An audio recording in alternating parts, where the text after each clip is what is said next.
नमस्कार, खबर हिमाचल में आपका स्वागत है। मेरा नाम है अंकुश चौहान और मेरे साथ इस वक्त मौजूद है वीडियो जर्नलिस्ट राकेश चौहान। और आज इस वक्त हमारे साथ स्टूडियो में मौजूद है सिरमौर ही नहीं बल्कि हिमाचल में भी जिनकी बुलंद आवाज़ गूंजती है, ऐसी मशहूर गायिका रीना ठाकुर जी। तो मैम स्वागत है। नमस्कार जी। हाँ रीना ठाकुर जी, सबसे पहले मैं आपके बारे में जानना चाहता हूँ, आप कहाँ से बिलोंग करते हैं? मेरा नाम रीना ठाकुर जैसे आपको पता है और मैं डिस्ट्रिक्ट सिरमौर के राजगढ़ ब्लॉक के एक छोटा सा गांव पड़ता है डरेना, वहाँ पे मेरा जन्म हुआ है। वहीं से मेरी प्रारंभिक शिक्षा हुई है और अपनी मैट्रिक की शिक्षा मैंने सीनियर सेकेंडरी स्कूल फागू से उत्तीर्ण की है। हाँ मैम, आपकी ज़िंदगी की शुरुआत कहाँ से हुई? मेरी ज़िंदगी की शुरुआत तो मेरे मायके से शुरू हुई, लेकिन मेरे संगीत की शुरुआत फागू स्कूल में जब मैं पढ़ती थी तो वहाँ कल्चर एक्टिविटी काफ़ी होती थी। वहाँ पे मैं छोटे छोटे अपने प्रोग्राम्स वगैरह परफॉर्म करती थी, गाती थी। वहाँ पे हमारे सर होते थे आदरणीय श्री शेरजंग जी चौहान, आप लोग भली भांति उनसे वाकिफ़ होंगे। उन्होंने मुझे प्रेरित किया कि मुझे अपने फ्यूचर में इसी लाइन को अपनाना चाहिए और उसमें आपका अच्छा नाम हो सकता है, तो मैंने वहीं से अपनी शुरुआत कर दी। हाँ मैम, अभी तक का आपका सफ़र कैसा रहा? अभी तक का सफ़र मेरा अच्छा रहा है। आप लोगों के सामने आज बैठी हूँ यहाँ पे, मेरे ऑडियो वीडियो लोग सुन रहे हैं तो हम इसको अच्छा बोल सकते हैं, बहुत अच्छा है। हाँ मैम, आप एक मशहूर गायिका है और साथ में आपके ऊपर घर की भी जिम्मेदारियाँ है। आप कैसे इन दोनों को मैनेज करते हो? थोड़ी सी मुश्किलें तो आती हैं, लेकिन परिवार का जब सपोर्ट हो तो मुझे लगता है कोई भी प्रॉब्लम है आप फेस कर सकते हैं। मैं फिर दूसरा अपने प्रोफेशनल लाइफ और अपनी जो गृहस्थ अपनी पर्सनल लाइफ है उनको थोड़ा सा अलग भी रखती हूँ, तो इससे प्रॉब्लम ज़्यादा मुझे नहीं आती है। आपको क्या लगता है कि गायकी से आपके घर का खर्चा चल जाता है? जी नहीं, ये मानना गलत है। और यदि कोई और भी बच्चे इस लाइन में अपना फ्यूचर देखते हैं तो मैं उनको ये स्पेशली कहना चाहूँगी कि इसमें अगर आप सोचते हैं कि रोजी रोटी आपको मिल जाएगी तो ऐसा मुमकिन नहीं है। इसके कई कारण हैं, लेकिन ये है कि आपका नाम बना रह सकता है। थोड़ा बहुत आपको खर्चा भी इसमें थोड़ा बहुत चल सकता है, लेकिन अगर आप इसके ऊपर डिपेंड रहेंगे तो ऐसा नहीं हो सकता है। हाँ मैम, आपके अभी तक कौन कौन से गाने हिट रहे? देखिए, भगवान की दया से, आप लोगों की दुआ से मैंने अभी तक जितने भी गाने गाए हैं उसको लोगों ने बहुत ज़्यादा प्यार दिया है, बहुत मुझे आशीर्वाद मिला है और मैं अपने आप को खुश नसीब भी मानती हूँ कि लोगों के दिलों पे मैं राज करने में सफल हो पाई हूँ।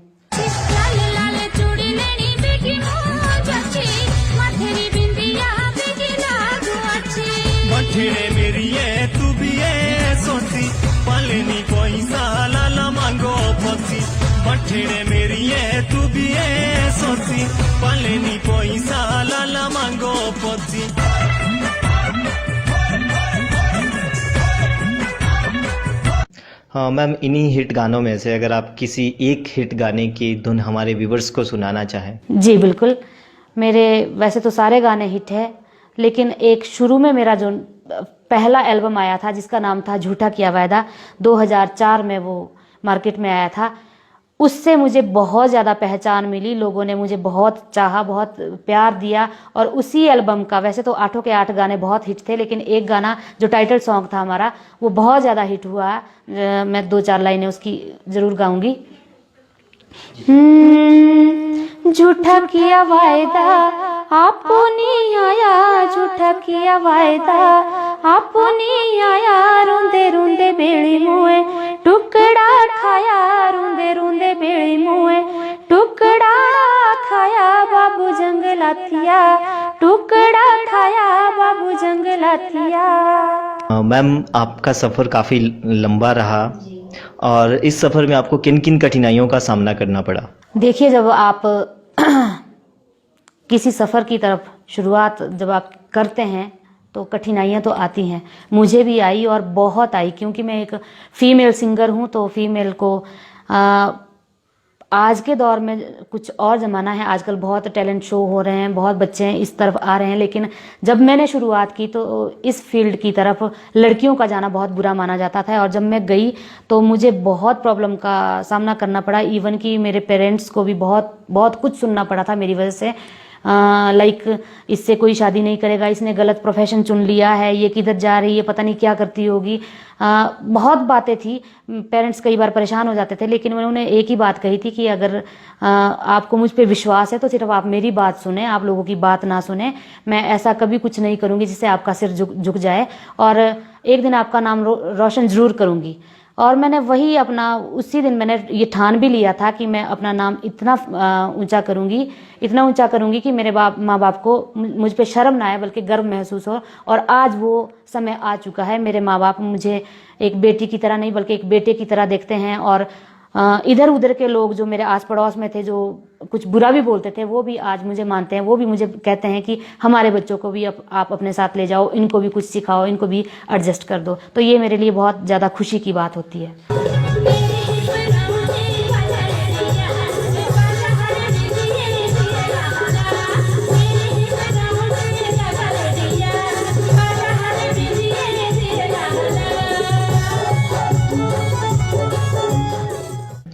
मैम बहुत अच्छी बात है। एज ए अगर हम फीमेल सिंगर की बात करें तो बेसिकली देखा जाता है कि फैमिली सपोर्ट उनके लिए उतना नहीं रहता है। आपके लिए गर्व की बात है।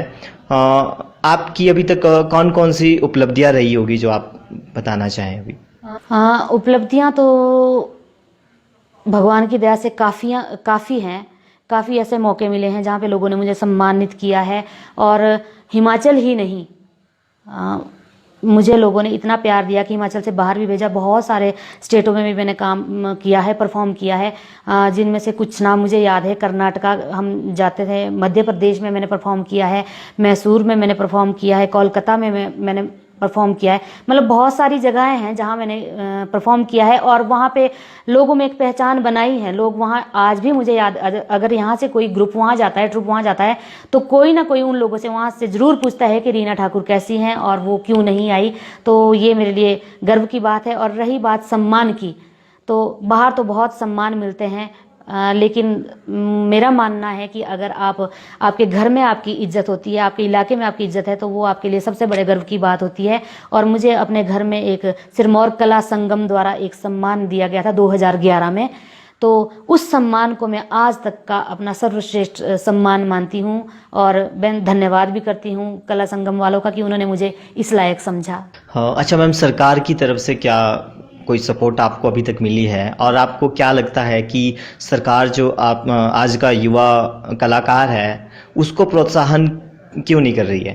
ये बहुत दुख की बात है और मुझे बड़ा दुख हो रहा है ये बताते हुए कि सरकार की तरफ से हमें कोई सपोर्ट नहीं मिल रहा है। खास करके जो अपने ट्रेडिशन को, अपने फोक को, अपनी संस्कृति को जो मेंटेन रखता है या अपनी संस्कृति के लिए जो काम कर रहा है, उसके लिए कोई खास सपोर्ट नहीं है। इवन कि जब कोई हमारे यहाँ पे फेस्टिवल होता है, चाहे वो राज्य स्तरीय है, चाहे अंतर्राष्ट्रीय स्तर तक का है, उसमें बाहर के लोगों को ज़्यादा अहमियत दी जाती है। बॉम्बे से बुलाया जाता है, हरियाणा से, पंजाब से, लेकिन हम लोगों की बात जब आती है तो हमें देखा भी नहीं जाता। इवन कि कई बार तो बहुत ज़्यादा गिरी हुई नज़र से हमें देखा जाता है, जैसे कि मतलब हम थर्ड क्लास कोई हैं और हमें बिना बुलाए वहाँ चले गए हैं। तो उस वक्त थोड़ा दुख होता है कि हम इतना कुछ कर रहे हैं अपनी संस्कृति के लिए, लेकिन सरकार की तरफ से हमें कुछ वो जो है वो प्रोत्साहन नहीं मिल पा रहा है।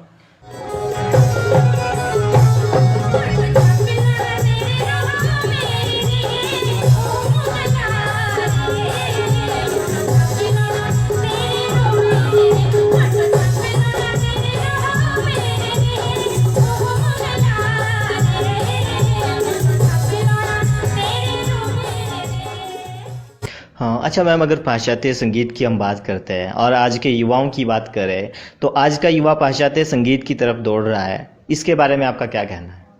ये तो हमारे लिए सबसे ज़्यादा दुख की बात है।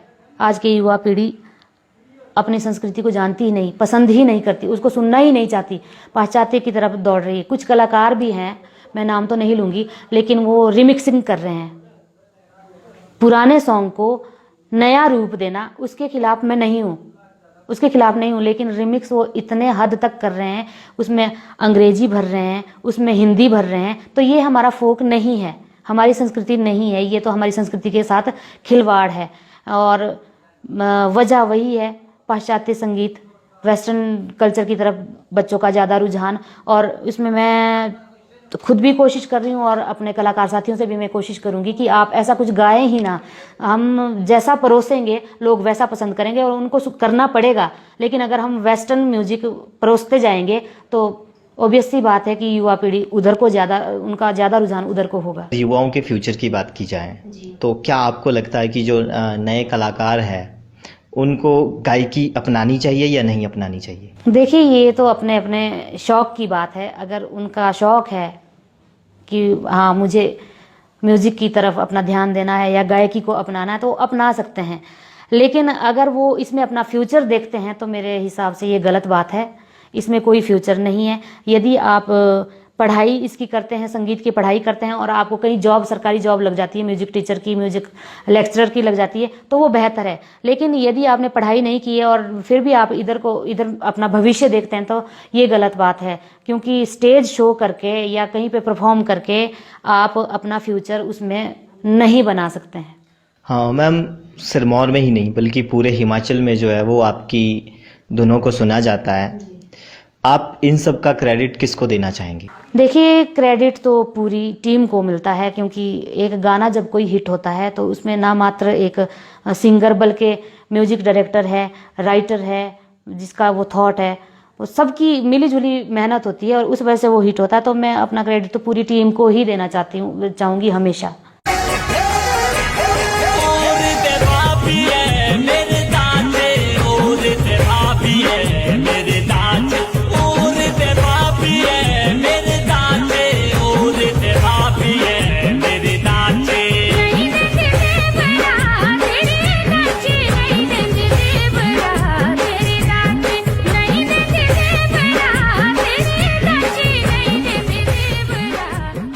हाँ, अच्छा मैम, अभी आपका कोई नया प्रोजेक्ट अभी चल रहा हो जिस पे आप काम कर रहे हो? जी बिल्कुल, मेरा अभी अक्टूबर महीने में एक नया प्रोजेक्ट आ रहा है। आप जानते होंगे हिमाचल के मशहूर गायक हैं नरेंद्र नीटू, और बहुत अच्छा गाते हैं, बहुत अच्छे संगीत की उन्हें नॉलेज है।